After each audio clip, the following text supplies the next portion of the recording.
उस रात मुझे पहली बार लगा कि कुछ चीजें हमें देखती रहती हैं, बस हम उन्हें देख नहीं पाते। यह बात उन गर्मियों की है जब मैं अपने मामा मामी के घर गया हुआ था। उनका घर शहर से थोड़ा दूर था, एक सरकारी क्वार्टर दूसरी मंजिल पर। उस घर की सबसे अजीब चीज थी उसकी पीछे वाली बालकनी, क्योंकि उस बालकनी के ठीक पीछे एक घना काला जंगल था। दिन में वो जंगल बस एक आम जंगल लगता था, लेकिन रात होते ही वहां से अजीब आवाजें आने लगती थीं। कभी पत्तों की सरसराहट, कभी किसी के चलने की, और कभी जैसे कोई बहुत दूर से नाम लेकर बुला रहा हो। एक रात हम सब खाना खाकर बालकनी में बैठे थे। हवा बहुत ठंडी थी, पर अजीब बात यह थी कि जंगल की तरफ से आ रही हवा में एक अजीब सी गंध थी, जैसे कोई बहुत समय से सड़ी हुई चीज हो। तभी मेरे कजिन ने अचानक कहा, तुम में से किसी में हिम्मत है अभी उस जंगल के अंदर जाने की? हम सब हंस पड़े, लेकिन वो नहीं हंसा। उसकी आंखें सीधा जंगल की तरफ टिकी हुई थीं।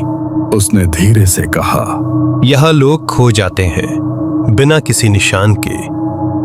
हमने मजाक उड़ाया तो उसने एक कहानी सुनाई। एक लड़का जिसे रात में उसके पिता की आवाज ने बुलाया, वो जंगल में गया और फिर कभी वापस नहीं आया। अगर वो लौटा ही नहीं तो पता कैसे चला कि आवाज उसके पिता की थी? वो मेरी तरफ झुका और फुसफुसाया, क्योंकि उसके पिता ने भी वही आवाज सुनी थी। उसके बाद कुछ सेकंड के लिए पूरा माहौल शांत हो गया। हवा भी जैसे रुक गई हो। हम सब धीरे धीरे अंदर चले गए, लेकिन पता नहीं क्यों मेरा मन बार बार उसी बालकनी की तरफ जा रहा था। मैं अकेला बाहर आया, जंगल की तरफ देखा। सब कुछ अंधेरा था, लेकिन फिर मुझे लगा कोई खड़ा है वहां। पहले तो लगा आंखों का धोखा है, लेकिन फिर वो हिला। वो मेरे कजिन जैसा दिख रहा था। वो जंगल के किनारे खड़ा था और मुझे देख रहा था। इशारे से मुझे बुलाने लगा। मेरे शरीर में सिहरन दौड़ गई, क्योंकि अभी कुछ मिनट पहले ही तो वो अंदर था। मैंने पीछे मुड़कर देखा, वो वहां नहीं था। दिल तेज धड़कने लगा। मैं दरवाजे की तरफ बढ़ा नीचे जाने के लिए। तभी बाथरूम का दरवाजा खुला और मेरा कजिन अंदर से बाहर आया। उस पल मेरे पैरों ने जैसे काम करना बंद कर दिया। मैंने धीरे से पूछा, तू नीचे नहीं गया था? पागल है क्या? वो हंस पड़ा। मैंने कुछ नहीं कहा, लेकिन उस रात नींद नहीं आई, क्योंकि हर कुछ मिनट बाद मुझे लग रहा था कोई मुझे देख रहा है। फिर करीब 2 बजे मुझे पहली आवाज सुनाई दी। आवाज बहुत धीमी थी, लेकिन साफ। मैंने सोचा सपना है, लेकिन फिर वो दोबारा आई, इस बार और पास से। मेरी सांसें तेज हो गईं। मैं उठकर बैठ गया। कमरे में कोई नहीं था, लेकिन खिड़की के बाहर जंगल की तरफ कुछ हिल रहा था। और फिर मैंने उसे देखा। इस बार वो मेरा कजिन नहीं था, एक बहुत लंबा दुबला आदमी।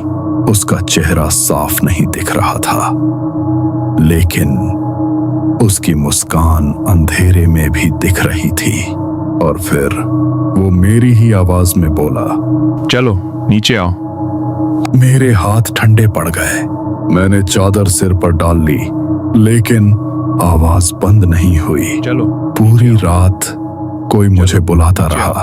अगली सुबह मैंने सबको बताया, लेकिन किसी ने हैरानी नहीं दिखाई।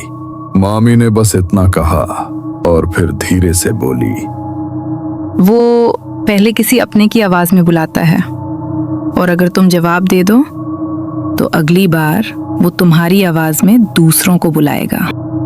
मेरे शरीर में ठंड दौड़ गई। उन्होंने मेरी आंखों में देखते हुए कहा, उस दिन के बाद मैंने कभी उस जंगल की तरफ नहीं देखा, लेकिन जाने से एक रात पहले मैंने कुछ सुना। बालकनी से कोई मेरे पापा की आवाज में मुझे बुला रहा था, और उस आवाज में इतना अपनापन था कि एक पल के लिए मैं दरवाजे तक पहुंच गया। लेकिन फिर मुझे मामी की बात याद आई। मैं रुक गया। धीरे धीरे आवाज बंद हो गई, लेकिन जाते जाते मैंने आखिरी बार उस जंगल की तरफ देखा। इस बार वो मुझे नहीं, मेरे घर की दिशा में देख रहा था, जैसे उसे पता हो मैं कहां जाने वाला हूं, और शायद वो अभी भी किसी का इंतजार कर रहा है।